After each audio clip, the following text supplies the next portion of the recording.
हम लोगों ने जो भी खेत से भट्टे निकाले थे तो उनको यहाँ पे घर की छत में इस तरीके से सुखाया जा रहा है। शैल श्रृंगार भरे भंडार, शैल श्रृंगार भरे भंडार।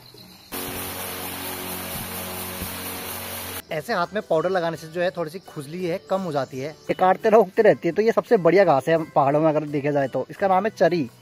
दोस्तों इन हाथों ने सिर्फ हथियार छोड़े हैं, चलाना नहीं भूले। सुबह के बजने अभी 8:15 और यहाँ पे सूरज जी कोहरे के बाहर आके चमकना शुरू हो चुके हैं। सुबह सुबह यहाँ पे मम्मी की तैयारियां हो चुकी है। नीचे जो तिरपाल नजर आ रहा है उस पे गेहूं सुखाने की। तो नए ब्लॉग की शुरुआत कर लेते हैं। आप सभी लोगों का मैं हमारे चैनल के अंदर स्वागत करता हूँ। आप इस ब्लॉग को उत्तराखंड के पिथौरागढ़ जिले से देख रहे हैं। आशा करता हूँ कि आप सभी लोग बहुत ही ज्यादा स्वस्थ और तंदुरुस्त होंगे। मुझे लग रहा था कि मम्मी यहाँ पे गेहूं सुखा रही है, लेकिन यहाँ पे ये धान है।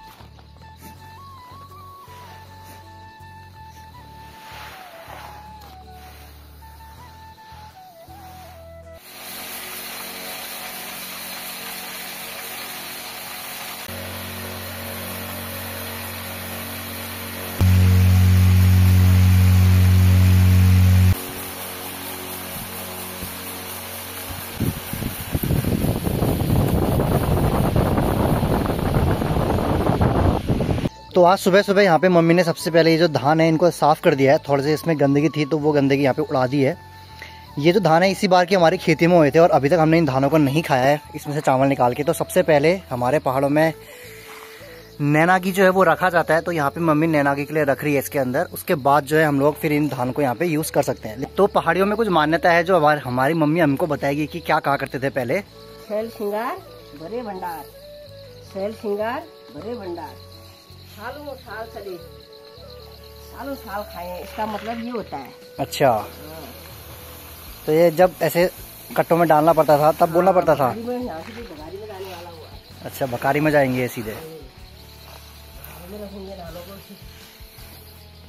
इसलिए आजकल हमारे माँ बाप हैं जो अभी भी पहाड़ों की संस्कृति से जुड़े हुए हैं तो उन्हीं से हमको ये सब चीज़ें सीखने को मिलती है। वरना हम लोग तो शहर में रह चुके हैं, शहर में रहते हैं तो इन सब चीज़ों को हम भूल चुके हैं। कुछ नहीं आता हम लोगों को ये सब। अभी सुबह सुबह पता नहीं मेरे हाथ में यहाँ पे झुसकिड़ा आया या क्या आया पता नहीं, उसके लिए मेरा हाथ जो है यहाँ पे इन्होंने पूरा लाल कर दिया। तो यहाँ पे मैंने उसको ठीक करने के लिए हाथ में अभी पाउडर लगा के रखा है। ऐसे हाथ में पाउडर लगाने से जो है थोड़ी सी खुजली है कम हो जाती है। तो पहाड़ों में रहने में ये थोड़ी सी प्रॉब्लम होती है। कभी कोई झुसकिड़ा हाथ में चल जाता है, कभी कोई कीड़ा काट देता है, या कभी अगर आप घास लेने जा रहे हो तो घास यहाँ पे लग जाती है। तो इससे इस तरह की छोटी मोटी समस्याएं जो है पहाड़ों में रहने में आती ही हैं। हम लोगों ने जो भी खेत से भट्टे निकाले थे तो उनको यहाँ पे घर की छत में इस तरीके से सुखाया जा रहा है। क्योंकि हमारी जो यहाँ पे ये वाली जो छत है पूरी की पूरी यहाँ पे पत्थरों वाली, इस वाली छत में जो है सबसे देर तक यहाँ पे धूप रहती है। इस वजह से सारे भट्टों को हम लोग इसी छत में यहाँ पे सुखा रहे हैं। कल शाम को हम लोगों ने जो मांस सुधारे थे बस इतने ही हुए हैं। आप सोच रहे होंगे पता नहीं कितने कट्टे भर के हुए हैं, लेकिन कुछ हुआ ही नहीं इस बार। सब बिल्कुल फसल जो है जानवरों ने यहाँ बर्बाद कर दी थी। इतना ही हुआ है बस।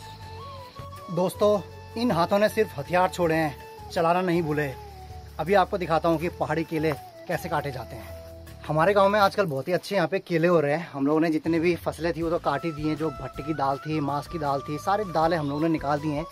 अब बस जो बंदरों के लिए सबसे मेन चीज़ बची यहाँ पे खाने के लिए वो हैं केले के पेड़।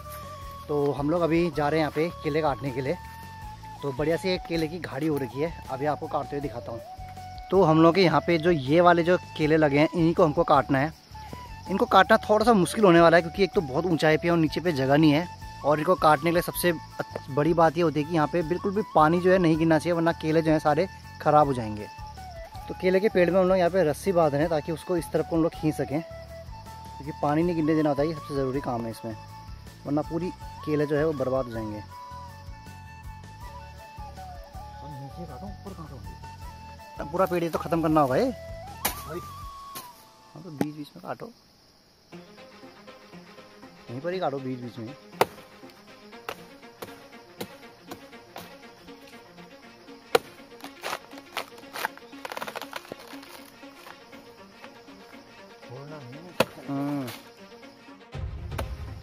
थोड़ा हाथ से घुमाना पड़ेगा ना इसको मुझे। अब आ जाएगा शायद।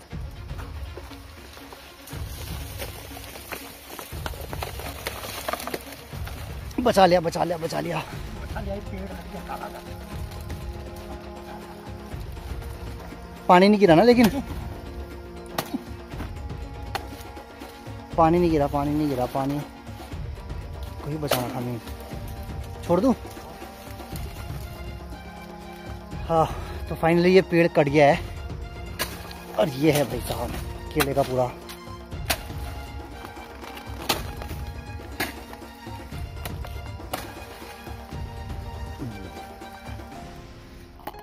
यहाँ पे अगर इस केले को देखेंगे तो यहाँ पे जो है इसको खाया हुआ है, ये खा रही थी हमारे गांव में जो लंपुछड़िया नाम की चिड़िया होती है वो खा रही थी, इसलिए इसको काटना आज बहुत ज़्यादा ज़रूरी हो गया था।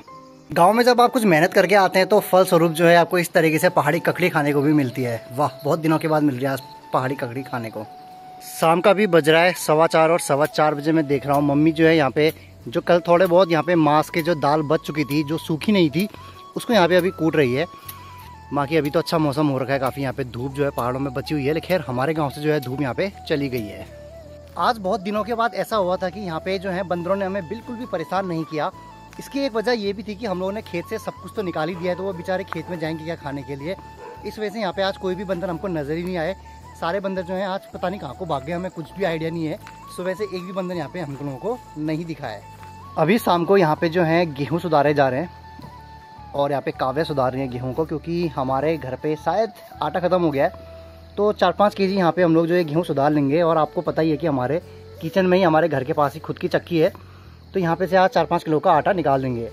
घर में खुद की चक्की होने का बहुत ही ज़्यादा फ़ायदा होता है। अगर आप लोग मेरे ब्लॉग्स को बहुत पहले से देखते आ रहे हैं तो मैंने एक ब्लॉग यहाँ पे क्रिएट भी किया था जो हमारी दुकान है वो कितने दूर है। तो अगर उस वीडियो को देखना चाहते हैं कि हमारी दुकान यहाँ से कितने दूर है, और पहले जो है चक्की हम लोग 10-10, 20-20 केजी का कट्टा कंधे में रख के उतनी दूर तक लेके जाए जाते थे, तो यहाँ पे आई में आपको उसका लिंक भी मिल जाएगा। बाकी वीडियो के एंड में मैं वह वीडियो प्लेस भी कर दूंगा, आप चाहें तो वो देख सकते हैं। बहुत ज़्यादा दूर जाना पड़ता था और बहुत ज़्यादा वहाँ पे मेहनत भी लगती थी। तो यहाँ पे हम लोगों ने जो आज सुबह सुबह भट्टे सुखाए थे थोड़े बहुत सूखने शुरू हो चुके हैं। और आप यकीन नहीं मानेंगे कि इतने ही भट्टे जो हैं इस बार हमारे खेतों में हुए हैं, मतलब बहुत ही ज़्यादा कम।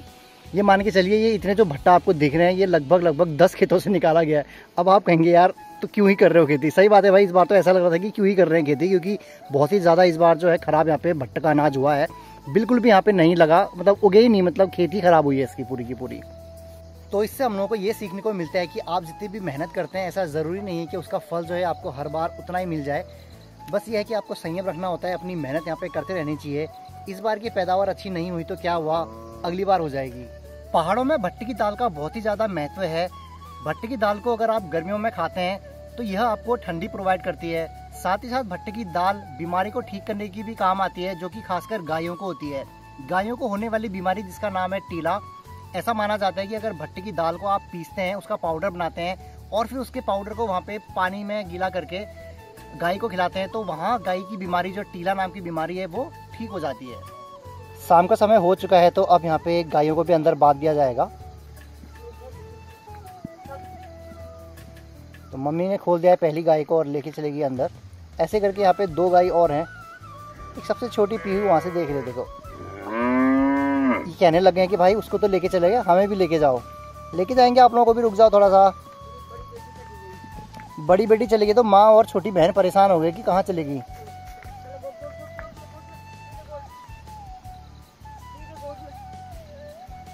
Bye bye Pihu. हमें पे मम्मी यहाँ पे घास काट रही है। मम्मी घास को क्या बोलते हैं?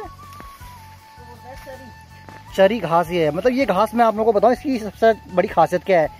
ये घास को अगर आप काट देते हैं ना तो कुछ टाइम के बाद और हो जाती है। मतलब इसको काटते रहो और ये उगते रहती है, काटते रहो उगते रहती है। तो ये सबसे बढ़िया घास है पहाड़ों में अगर देखा जाए तो। इसका नाम है चरी। क्योंकि हम लोगों का जो गांव में घर है वो बिल्कुल जंगल के नज़दीक में ही है, तो हम लोगों को घास काटने के लिए बहुत दूर नहीं जाना पड़ता है। आप देखिए यहीं पर ही हम लोग जो है अपनी गाय वगैरह बांधते हैं और मम्मी जो है जस्ट इसके नीचे पर से घास काट रही है। मतलब हम लोगों की घास की यहाँ पे कमी नहीं है, घास बहुत सारी हमको यहाँ पे मिल जाती है। तो ये हम लोगों के घर में चक्की है और ये एक बार में लगभग 5 केजी जो है चावल या गेहूँ पीस देती है।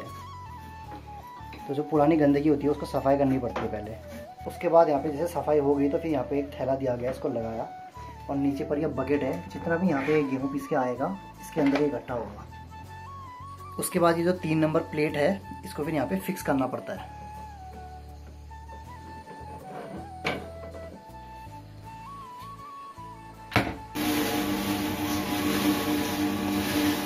तो जितना ये फुल हो सके इसको फुल भर दिया, फिर कर दिया इसको सीधा बंद। और जैसे ही कंप्लीट हो जाएगा उसके बाद ऐसी ट्यून बजेगी जैसे आपने नोकिया की ट्यून सुनी होगी ना बचपन में, तो वही ट्यून इसमें बज जाती है। मैं भी आप लोगों को बता रहा था कि यहाँ पे बिल्कुल भी गुने नहीं है, लेकिन शाम होते होते यहाँ पे अगर आप देखेंगे तो सारे गुने जो हैं फिर से आ गए हैं हमारे खेतों से पेड़ों में चढ़ रहे हैं अभी ऊपर को। खैर इन गुनों के आने से हमें अब कोई भी फर्क नहीं पड़ने वाला है। तो दोस्तों आशा करता हूँ कि पहाड़ के ब्लॉग्स आपको पसंद आ रहे होंगे। पसंद आ रहे हैं तो चैनल को सब्सक्राइब कर लीजिए अगर नए व्यूवर्स हैं। बाकी अपने फैमिली फ्रेंड्स रिलेटिव में मेरे चैनल को शेयर कर सकते हैं। तो दोस्तों मिलते हैं आपसे नेक्स्ट डे के ब्लॉग में। तब तक के लिए आप लोगों के जीवन में खूब खुशियाँ बने रहें, खूब आप अपने जीवन में तरक्की करें। Bye bye guys.